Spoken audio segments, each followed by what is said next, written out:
ከብርቱካን ስልክ የተገኘውን ማስረጃ እንመልከተው። እህቲቱ እየሰማሽ ነው? እህቷ ሲሙን ተብረሽታይ እሺ ምትፈልጊያት ከሆነ እሺ ሰፈር ሄሎ አቤት አርቲስቷ ሰፈር ልብላ እንዴት ነህ? ደህና ነሽ? እግዚአብሔር ይመስገን። ህዝቡን እኮ ያነጋገርሽ እኮ ነው። ግማሹ አንቺን ይደግፋል፣ ግማሹ የነገሩ ውሸት ነው ይላል። ማርያምን አዎ ሙሉ አካል እያለኝ ያደራ እንደው ልመና ሰወጣ አያሳዝንም።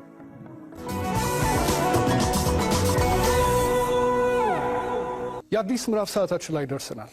የዛሬውን ባለ ታሪክ አይተን እንመለስ።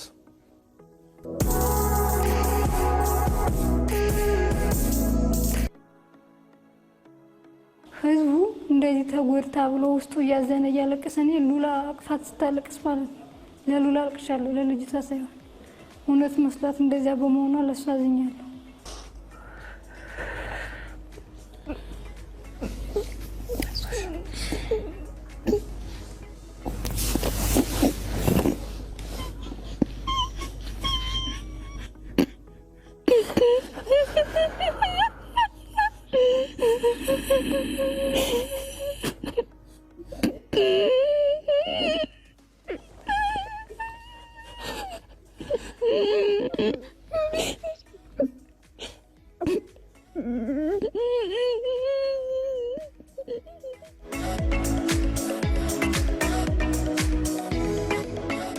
ብርቱካን ተመስገን እባላለሁ። ተወልጄ ያደኩት ስናን ወረዳ ነው።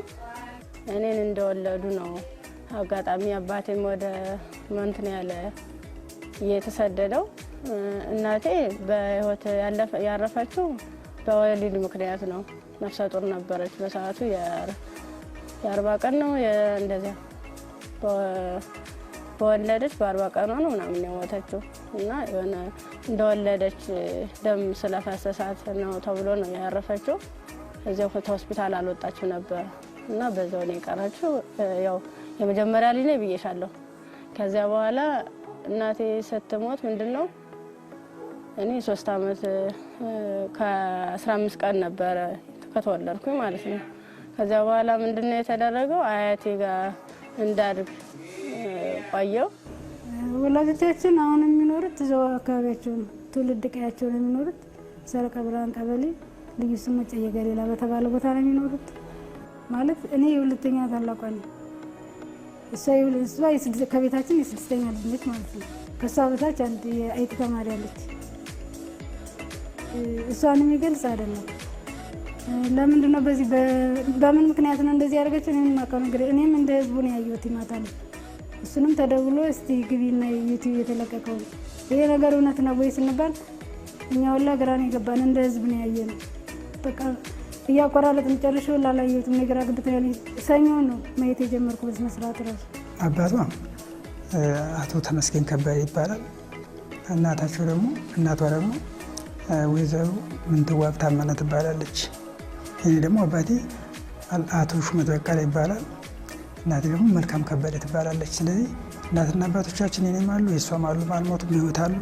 እናትና አባቴ በህይወት አሉ፣ አሁንም አሉ። ወልደውኛል፣ አሳድገውኛል። እውነታው ምንድነው ለትወና ብለው ወስደው ነው ይሄን ነገር ያሰሩ።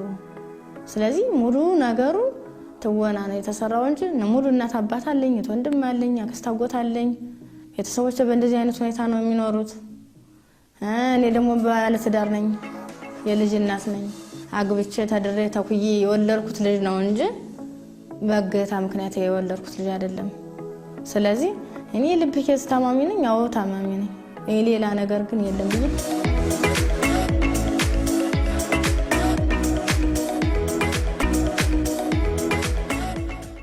ብርቱካን ያው ስራ ጎጃም ሁለተኛ ሲወረዳ ሰረቀ ብርሃን ቀበሌ ነው ተወልዳ ያደገችው።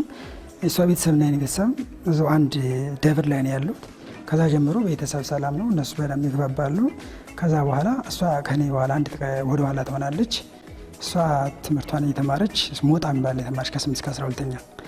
ከ3 ወራት በፊት የተጻፈው ሐሰተኛ ተውኔትና በአንድ ወር የተከወነው ድራማ ሌላው ገጽታ ደግሞ የትምህርት መስክንና የተማረችበትን ዩኒቨርሲቲ ሐሰተኛ መረጃ በመፍጠር ታልሞ የተሰራበት ነው።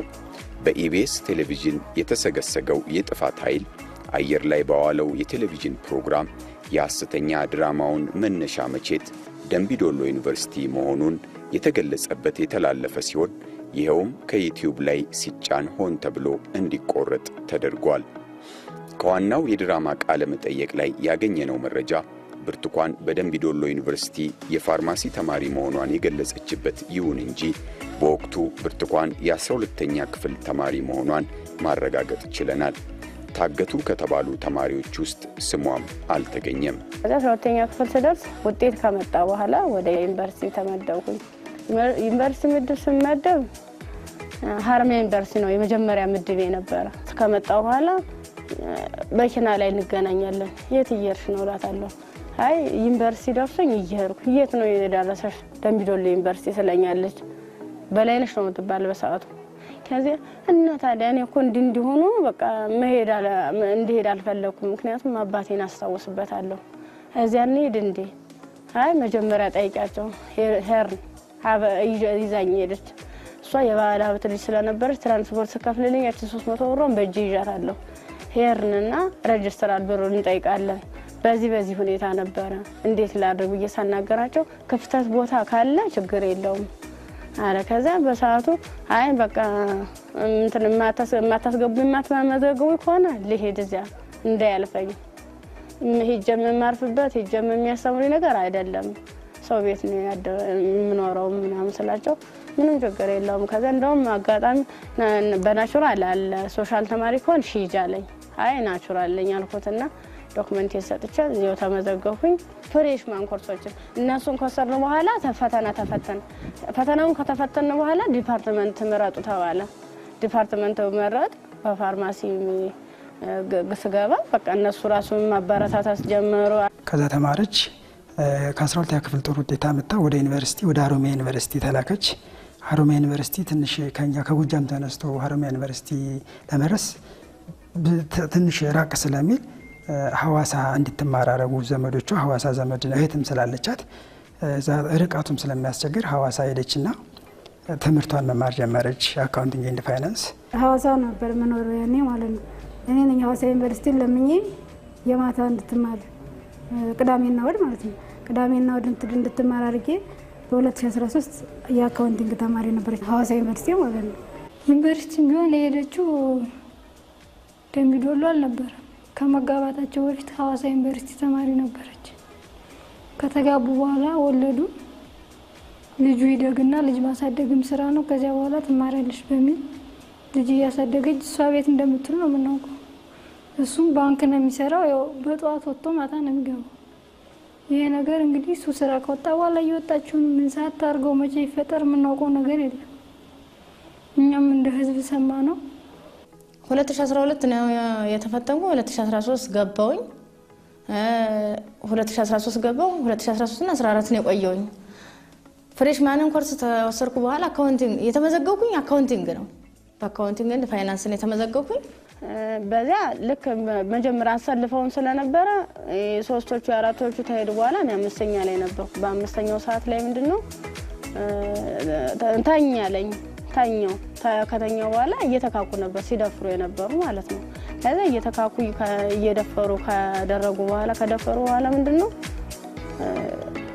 እንትን ራሴን ስስት ትቺ ምን አይነት የተጨምለቀናት ምን አምስታችን ስለተንጠለጠልንባት ነው እንዴ አሁን እንትን ደፈርናት ማለት ነው። ምን አደረኩ ሲጀመር ስሜቴን ሳልወጣ የፈለኩትን ሳላደርግ ሲል ከዛ አይ እንደዚያ ከሆነማ በዚህ ነው ስሜታችን የሚኖር ይልና እንደዚህ ያደርጋ ይሆን እንደ 6 አይነት ነገር እንደ 6 ይሆናል እንደ ፌሮ እንዲህ ነው ቀጥታ እንደዚህ ሲወጉ የነበረ ማለት ነው። ጥቅጥቅ ካደረጉት በኋላ ስዳስ ሰው ራሱ ቁስሉ ይታወቀኝ ነበር።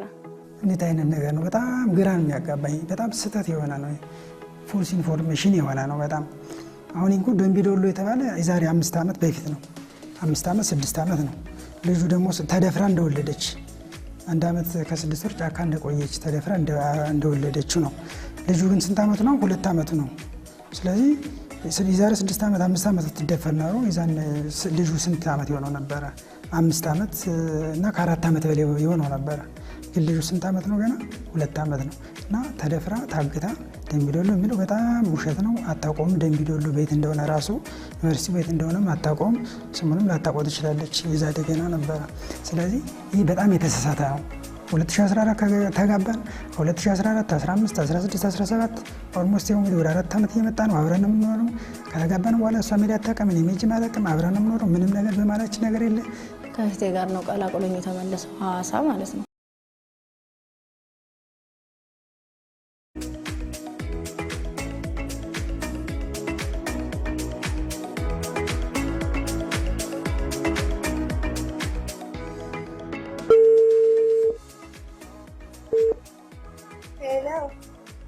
አወይ አንዴ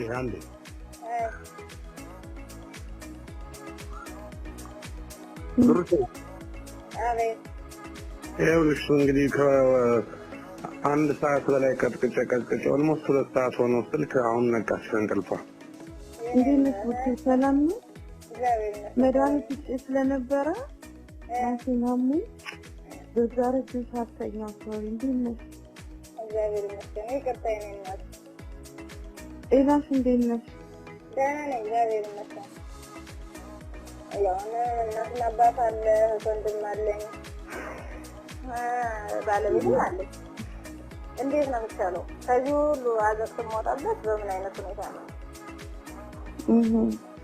አሁን እንዴት ነው ከባለቤት ጋር እንዴት ነው ሰላም የምናገኘው? እንዴት ነው መተማመን የሚኖረን? በምን አይነት ሁኔታ ነው ተከባብረን እንደዚህ ድሮ ፍቅራችን የምንኖረው? ቀጣይ ህይወቴስ በምን አይነት ሁኔታ ይስተካከላል?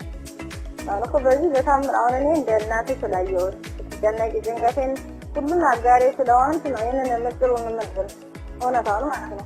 ለባለቤቴ ግን ይህን ሁሉ ታሪክ አላወራሁትም። ምክንያቱም እሱም ጋዳ ስለሆነ ነገ ወዲያ ምን እንደሚፈጠር ስለማለው ትክክለኛውን ማውራት አልፈለኩም። ልጃገረድ ነበርኩኝ፣ ድንግልናዬን አግኝቷል እና እሱ ከማንም በላይ እኔን ስለሚያምን ከዚያ ወዲህ አሁን እንደዚህ ከሆነ በኋላ ስትጨማለቅ ኖራለሁ ብሎ እምነት ያጣል። ገባህ? ይኸው ሁሉ ነገር አሁን ያወራሁትን አያውቅም። ሌላ ነገርና ካል ፎኩስ ገብቶ ገና ዛሬ ነቅቷል። ትናንትናም ከትናንት ወዲያ ማረፋ እያደፈቀ ነበረ። ራሱን ያውቀው ነበር፣ ራሱን ስቶ ነበረ። ጎረቤት ምናምን የስራ ባልደረቦቹ እየሄዱ እነሱ እያደረጉት ነበር። ውሃ እየተደፋበት ሕክምና ላይ ምናምን ነበር። ሰላም ማዛ እባላለሁ። እንዴት ነሽ? እንዴት ነሽ? እግዚአብሔር ይመስገን ሰላም ነው አለን ይመስገን። እንግዲህ እየሰማሁ ማለት ነው። ማዛ እባላለሁ። ማዛ መሀመድ እባላለሁ። የት ነው ሰው? እኔ ኢትዮጵያ አይደለሁም። እኔ ጋዜጠኛ ነኝ። ከዚህ በፊትም ነግሬያታለሁ። በግልጽ ነው የምነግርሽ። ከታሰረች ግለኝ ማለት ታራኔ ሲጀመር ይልክ አንቺን ራሱ ለመናገር ማናገር አልፈለኩም። ምክንያቱም እሷን ራሱ እንደዚህ እያታለሉ እየወሰዱ ስለሆነ ስልክ በቻልኩ መጠን አታንሺ። ሰው ማንነቱን እስካላወቅሽ ድረስ ከቤቱን ከሌውን እንዴት ታውቂያለሽ እያልኳት ነበር። እንደው ምንድን ነው ያልኩሽ? ብርቱካን እንሲታ ነው የምነግርሽ። ስልክሽን አጥፊ። እኔ ልደብቅሽ አላልኩሽም? ወደ ደብረ ብርሃን ልላክሽ። ምንም ነገር አያስፈልግሽም። ያለሽበት ገንዘብ አላክልኝ ነው ተልኮላታል። ገንዘብ ብዙ ብር አይደለም፣ 5000 ብር ሰው አምጥቶ እንዲያቀብላት። ከዛ በኋላ 5000 ብር ሰው አምጥቶ አቀብሏታል። ወይስ ነው አዋሳ ይኸውልሽ መጓጓዣ ነው፣ ሌላ አይደለም እኮ እንድትደበቅ ነው አይደለም። እኛ እኮ እንድትደበቅ ነው ነግሬያታለሁ። አዋሳ አያወጣሽም፣ ወደ ደብረ ብርሃን ያስወጣሽ። እዛ የሚጠብቁ ሰዎች ይኖራሉ። አርፈሽ እንድትቀመጪ ያስፈልግሻል። ህይወትሽ የሚተርፈው ከተደበቅሽ ነው ብያታለሁ። ማታ ደወልኩላት። እኔ በዚህ ስልክ ማታ ደወልኩላት። ለሊት ውጪ ከአዲስ አበባ በዚህ አቅጣጫ ይዤ ቀደም እንዳልኩሽ ወታደሮቹ መንግስት የሚቆጣጠረው ፋኖስ የሚቆጣጠሩት ቀጠና ላይ ሂዳ እንድትቀመጥ ነው። ለደህንነቷ በማሰብ ነው፣ እንዳትሞት በማሰብ ነው። በምንም መንገድ አሁን ደግመሽ መቀበል አለመቀበል የራስሽ ጉዳይ ነው። ከዚህ በኋላ ያስነቱ ያንቺ ስለሆነ ይህች ልጅ በምንም መንገድ መንግስት እጅ ላይ ከወደቀች አሁን ማንንም አይፈሩም ሲገባት። ወደ ጫካ ትውጣል። እህትሽ የምትፈልጊያት ከሆነ ወደዚህ ላኪያት፣ ወደዚህ ወደ እንትኑ ፋኖች ወዳሉበት ቀጠና ላኪያት። ዶርም ይዛ ትቀመጣለች። የተወሰነ ድጋፍ የሚያደርግላት ሰው እንፈልግላታለን። ጊዜ ሲወጣ እንደዛ ነው መሆን ያለበት። አለያችን አታገኛትም። እኔ ሌላ ምልሽ ነገር የለኝም። ይገባኛል ያላችሁበት ነገር። ቢያንስ መንግስት ወደማይቆጣጠሩ ካሉት ወደሚቆጣጠሩት ቦታ ላመቻችሽ ይችላል። ልጅሽን ይዘሽ እዛ ተቀመጭ። ይሄ ጊዜ ያልፋል። ይሄ ግርግር ያልፋል። ሌላ ወሬ አያስፈልግም።